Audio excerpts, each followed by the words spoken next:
नमस्कार दोस्तों, स्वागत है आपका आपके YouTube चैनल योजना ऑनलाइन फॉर यू पर। अगर आप भी पेंशन का लाभ ले रहे हैं, पेंशन का इंतजार कर रहे हैं, तो यह जानकारी आपके लिए है। देखिए, 15 अप्रैल 2026 से पहले पेंशन धारकों को 4 महत्वपूर्ण कार्य करने जरूरी किए गए हैं। हालांकि सरकार ने पेंशन में नए नियम भी लागू किए हैं, जिसका पालन करना सभी लाभार्थियों के लिए बेहद जरूरी है, अन्यथा पेंशन रोक ली जाएगी। अब अगर पेंशन लाभार्थी वह 4 कार्य नहीं करते हैं जो हम आपको बताने जा रहे हैं, तो पेंशन लाभार्थी को पेंशन नहीं मिल पाएगी। जनवरी, फरवरी, मार्च महीने की पेंशन सरकार ट्रांसफर कर रही है। काफ़ी लाभार्थियों को पेंशन मिल भी चुकी है और अभी भी काफ़ी बड़ी संख्या में ऐसे लाभार्थी हैं, जिनके बैंक खाते में पेंशन का पैसा नहीं पहुंचा है। तो अगर आप भी पेंशन लेना चाहते हैं, तो वह कार्य ज़रूर करिएगा, जो हम आपको इस वीडियो के माध्यम से बताने जा रहे हैं। अब कौन-कौन से कार्य करने हैं, इन कार्यों को करने के लिए कौन-कौन दस्तावेज़ चाहिए होंगे, या कार्य कहाँ पर करने हैं, इस वीडियो के माध्यम से आपको तमाम जानकारी दी जाएगी। चाहे आपकी बुजुर्ग पेंशन हो, दिव्यांग पेंशन हो या फिर आपकी विधवा पेंशन हो, कोई सी भी पेंशन का आप लाभ लेते हो। बने रहिएगा हमारे साथ, अंत तक वीडियो को देखते रहिएगा। चलिए वीडियो को शुरू करते हैं और आपको तमाम जानकारी देते हैं।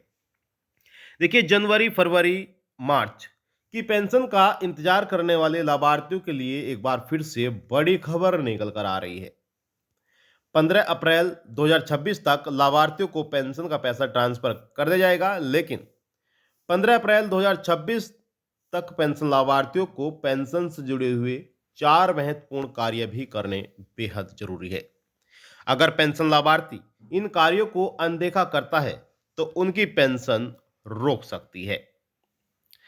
पेंशन लाभार्थी जैसे ही यह कार्य करेंगे, तो उनके बैंक खाते में पेंशन का पैसा आना शुरू हो जाएगा। उनके खाते में सरकार जनवरी, फरवरी और मार्च महीने की पेंशन जारी कर देगी।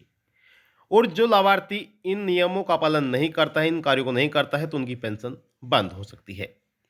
आपको बता दें कि लाभार्थियों की जो पेंशन है, वह 3,000 रुपये सीधे बैंक अकाउंट में सरकार ट्रांसफर कर रही है। अब देखिए, बात करते हैं सबसे पहले नियम नंबर 1 की। एक-एक नियम करके हम आपको बताएंगे। अगर आपने वीडियो को लाइक नहीं किया है, वीडियो को लाइक कर दीजिए, शेयर कर दीजिए। चैनल पर आप पहली बार आए हैं, तो योजना ऑनलाइन फॉर यू चैनल को आप जरूर सब्सक्राइब कर लीजिएगा। और इनमें से अगर आपने पहले से ही कोई कार्य कर रखा है, तो आपको दोबारा से करने की आवश्यकता नहीं है। साथ ही आप कमेंट बॉक्स में जाकर यह जरूर बताइएगा कि आपको पेंशन मिली है या फिर नहीं। अब देखिए, कार्य नंबर 1, काफी लाभार्थियों को पेंशन का पैसा नहीं मिल पाया है, क्योंकि उनके बैंक खाते से डीबीटी लिंक नहीं है। आपको बता दें कि सरकार की तरफ से जो पैसा ट्रांसफर किया जा रहा है, वह सीधा डीबीटी के माध्यम से जारी किया जा रहा है, इनकी डायरेक्ट बेनिफिट ट्रांसफर। इसमें आधार कार्ड नंबर के जरिए पैसा जारी नहीं किया जा रहा है। यानी कि सॉरी, गलती से माफ चाहेंगे।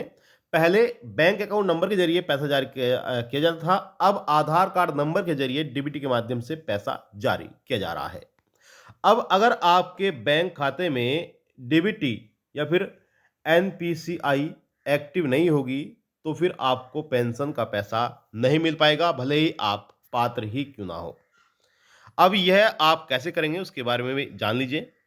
तो जिन लोगों ने यह कार्य नहीं करा है, उन्हें क्या करना है, अपने बैंक ब्रांच में जाना है। वहां पर आपको अपना 2 दस्तावेज लेकर जाना है। पहला दस्तावेज आपका है, आपका आधार कार्ड। आधार कार्ड की फोटोस्टेट और आपका पैन कार्ड का जो है फोटोस्टेट आपको लेकर जाना है और वहां पर बैंक मैनेजर को दे देनी है। वहां पर जाकर कहना कि हमें अपने खाते से डीबीटी करानी है। तो आपकी डीबीटी 24 घंटे के अंदर, जी हाँ, 24 घंटे के अंदर आपकी जो डीबीटी है कंप्लीट कर दी जाएगी और फिर जो आपका रुका हुआ पैसा है, वह आपके अकाउंट में ट्रांसफर कर दिया जाएगा। तो पहला कार्य जिन लोगों ने यह नहीं करा है, वह जल्द से जल्द करा लें, या फिर एक बार आप बैंक में जाकर चेक जरूर कर लीजिएगा कि आपका यह कार्य हुआ है या फिर नहीं, क्योंकि यह इनएक्टिव भी हो जाता है। नेक्स्ट कार्य, कार्य नंबर 2।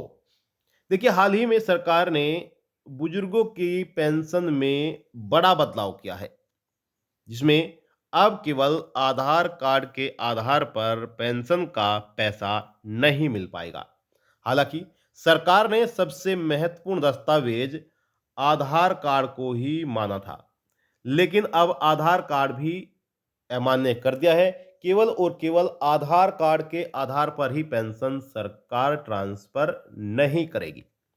अब आधार कार्ड के साथ इसमें और भी दस्तावेज चाहिए होंगे जो पेंशन लाभार्थियों को जमा करने होंगे, जैसे कि बर्थ सर्टिफिकेट, यानी कि आपका जन्म प्रमाण पत्र आपके पास होना चाहिए, या फिर आपकी कोई शैक्षणिक दस्तावेज है वह आपके पास होना चाहिए, जैसे कि 10वीं या फिर 12वीं पास की कोई मार्कशीट है, तो आप उसको अपनी पेंशन से लिंक करा सकते हैं।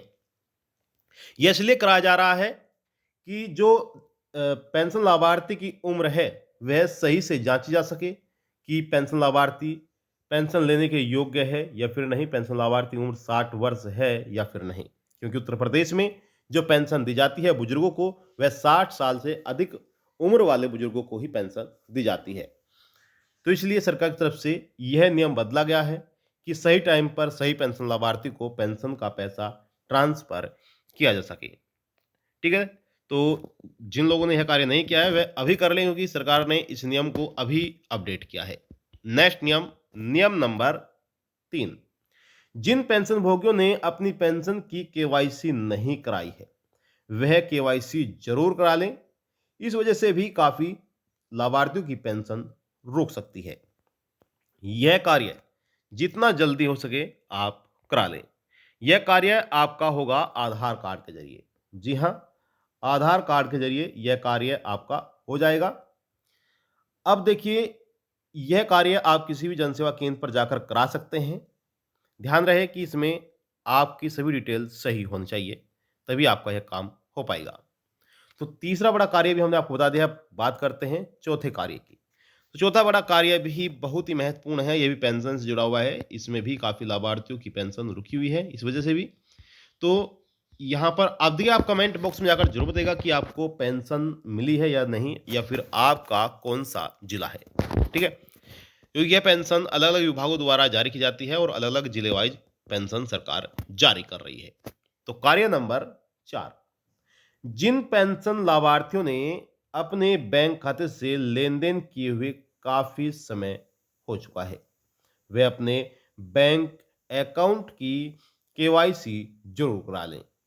आपको अपने बैंक खाते की केवाईसी भी करानी जरूरी है, क्योंकि जो खाता काफी लंबे समय से इनएक्टिव रहता है बैंक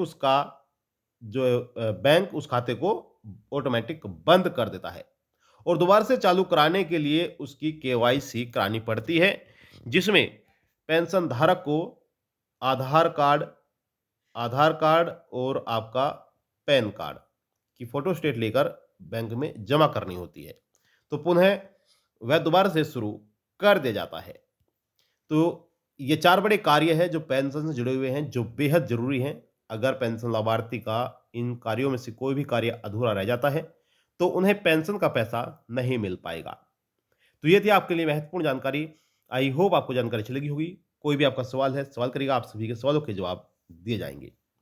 आपको पेंशन मिली है या नहीं, आप कमेंट बॉक्स में जाकर ज़रूर बताइएगा, या फिर आप किस जिले से हैं, आप ज़रूर बताइएगा। तो ये थी आपके लिए महत्वपूर्ण जानकारी। आपसे चाहते हैं इजाज़त, मिलते हैं आपको नेक्स्ट वीडियो में। अगर आपने वीडियो लाइक नहीं किया, वीडियो को लाइक कर दीजिए, शेयर कर दीजिए। चैनल पर आप पहली बार आए हैं तो योजना ऑनलाइन फॉर यूट्यूब चैनल को आप ज़रूर सब्सक्राइब कर लीजिएगा। अंत तक वीडियो देखने के लिए धन्यवाद।